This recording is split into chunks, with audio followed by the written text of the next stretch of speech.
Podcast in Tree. Porque meio ambiente é vida. Em tempos de pandemia, volta à cena o debate sobre a valorização da ciência na sociedade.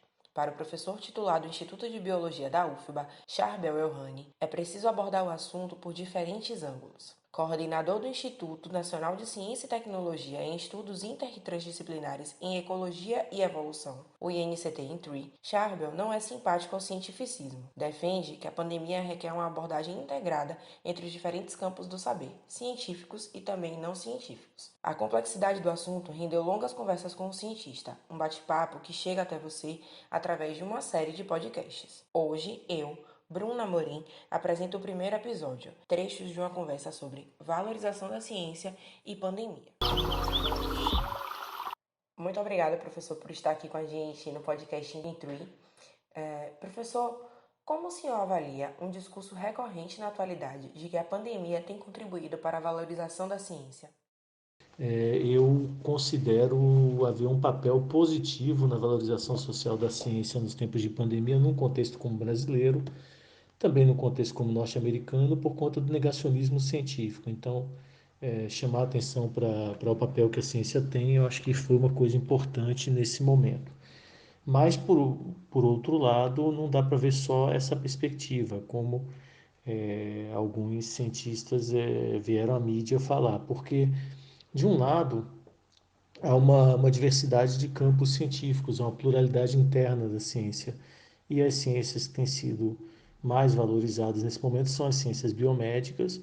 Nada contra valorizar as ciências biomédicas, não se trata disso, mas se trata de que se pode, dessa maneira, reproduzir uma perspectiva cientificista que é comum na academia, de valorizar, a colocar numa espécie de pirâmide de valor, em primeiro plano as ciências naturais e biomédicas, e colocar as ciências humanas e sociais em segundo plano.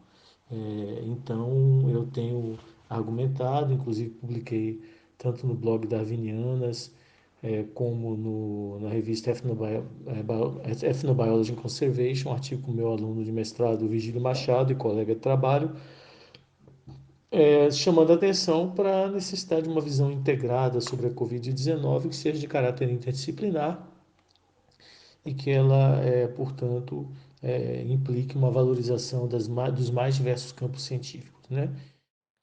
Então, professor, a questão não se resume apenas a valorizar a ciência, mas como isso deve ser feito, é isso?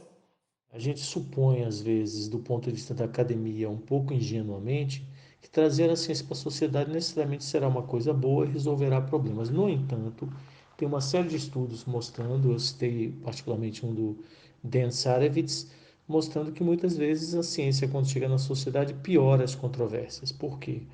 Diferentes campos disciplinares têm diferentes valores, diferentes interesses, assumindo como pressuposto aqui desde logo que a ciência não é livre de valores. Eu não vou argumentar aqui agora a favor desse pressuposto, só vou dizer que é um pressuposto largamente aceito nos campos dos estudos sobre a ciência, que a ciência não é uma atividade livre de valores.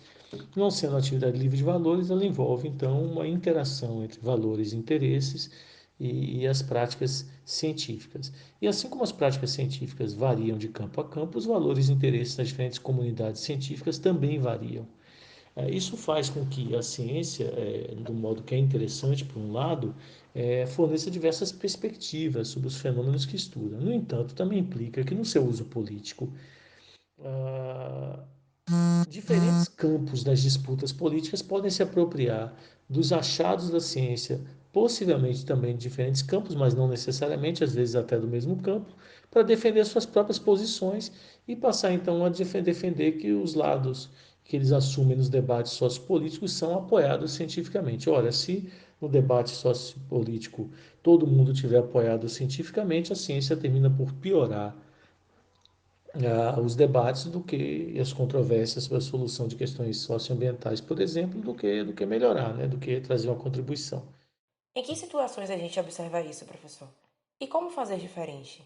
Isso tem sido visto repetidamente em discussões sobre transgênicos, aquecimento global, etc.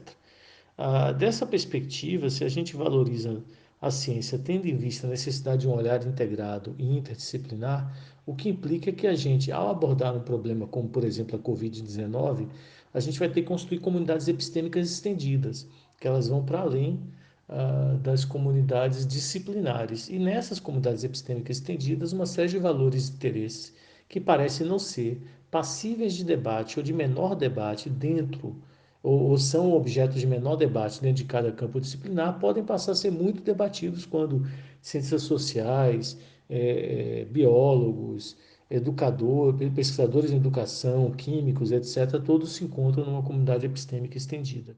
Em conversa com o professor Boaventura de Souza Santos, no mês de junho, durante um congresso virtual, o senhor defendeu essa perspectiva. Pode nos explicar melhor o que é essa comunidade epistêmica estendida? Eu defendi que era interessante a valorização social da ciência, mas era preciso examinar com muito cuidado um discurso para a ciência, que era um discurso focado disciplinarmente em apenas um campo, particularmente nos campos das ciências biomédicas. Outro aspecto que eu chamei a atenção e também tem a ver com cientificismo, que por vezes a gente encontra na comunidade científica, é equacionar a valorização social da ciência no tempo da pandemia com um discurso contrário a um movimento que é muito interessante da intelectualidade dos últimos 30 anos, que é de valorizar a diversidade de conhecimentos humanos, inclusive conhecimentos que não são, é, é, não são parte das ciências acadêmicas. Então, conhecimentos tradicionais, indígenas, conhecimento de setores sociais, diferentes tipos de praticantes, como se fala em inglês, né? Practitioners, professores, técnicos ambientais, pedreiros, pescadores, etc.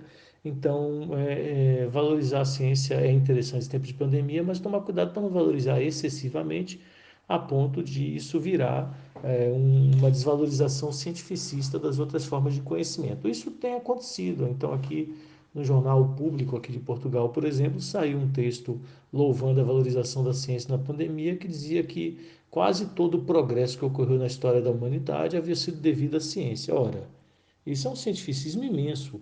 Quer dizer, então, que a Revolução Neolítica, que aconteceu muito antes de pensar sequer em ciência, quando a agricultura surgiu e houve uma transição demográfica importante na espécie humana, não foi um grande progresso na história da humanidade, porque, afinal de contas, né, não foi a ciência. Ora, essas visões são cientificistas, elas não sobrevivem a uma análise mais cuidadosa. Muito obrigada, professor, por essa aula em formato de podcast. E eu aproveito para avisar que esta é a primeira conversa que teremos com o professor Charbel. Na próxima semana, vamos abordar pós-verdade e divulgação científica. Não percam! Bruna Mori para o INCT em Tree, porque meio ambiente é vida. Podcast in Tree. Porque meio ambiente é vida.